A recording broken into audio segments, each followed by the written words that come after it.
Dialogues Jeunes s'inscrivent dans le mouvement des dialogues en humanité, qui est né à Lyon il y a maintenant 10 ans et s'est essaimé dans le monde entier.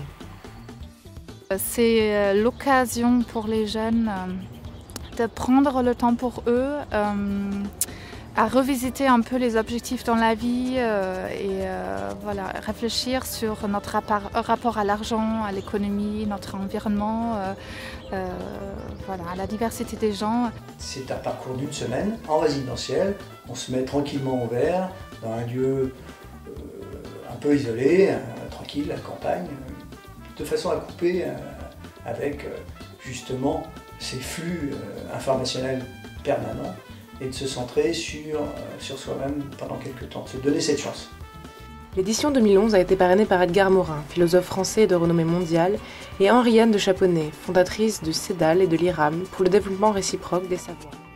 Dialogue en humanité, c'est vraiment l'idée qu'on essaie de voir comment on peut aider notre espèce humaine à sortir de sa barbarie interne.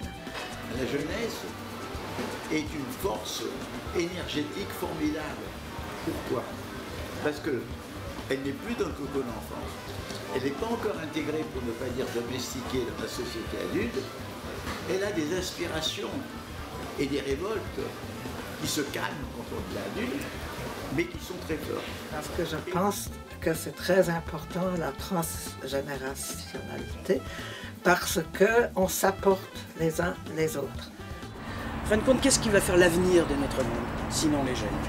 Et si ces jeunes sont confiants en eux, confiants en l'avenir, constructifs, positifs, bienveillants les uns avec les autres, mais quelle société merveilleuse on est en train de construire. Avec ce séminaire, il s'agit de dépasser les peurs, les freins et le sentiment d'impuissance liés à une éducation cloisonnée et orientée uniquement vers la compétition.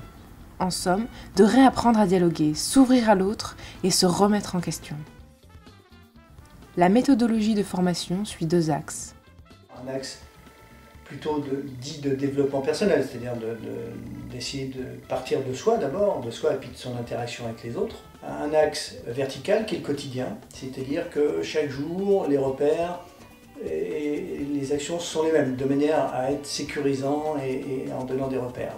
Les ateliers du sensible qui consistent effectivement à faire ce travail sur soi à partir de moi-même, pour au fil de la semaine progressivement passer au tu, puis au nous, comment j'interagis avec l'autre en tant qu'individu, et puis nous, comment j'interagis avec les autres. L'après-midi, sur le principe de l'agora, c'est l'échange, l'arbre sur le modèle de l'arbre à palabre traditionnel. Là, il s'agit avec 1 ou 2 personnes qui viennent et qui maîtrisent très très bien un sujet, soit écologique, soit nouvelles technologies, soit finance. D'abord, appréhender un certain nombre de concepts. Qu'est-ce que c'est que ça? Comment ça marche, etc. Très vite, on passe en atelier, on échange là-dessus pour tordre tout ça, le triturer et en faire quelque chose d'intelligible. Avant, pendant, demain. Cette semaine, ça m'a changé parce que je me suis permis d'aller vers les autres, les écouter, partager, découvrir.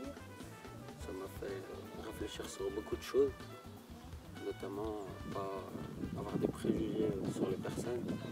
On a vraiment réussi à mettre en place en une semaine, dans ce cadre magnifique qui nous a aidés, je pense, ce vers quoi on tend tous, c'est-à-dire arriver à accepter l'autre avec ses différences pour pouvoir s'enrichir, arriver à être dans l'instant présent. C'est fou. On remet en question énormément de choses qu'on pensait certains dans nos esprits. J'ai pris aussi un peu plus confiance en moi, quoi. Ouais, je sais pas, ça a débloqué quelque chose. Un projet d'école Dialogues Jeunes émerge désormais au sein de l'association afin d'engager une dynamique de plusieurs éditions Dialogues Jeunes par an.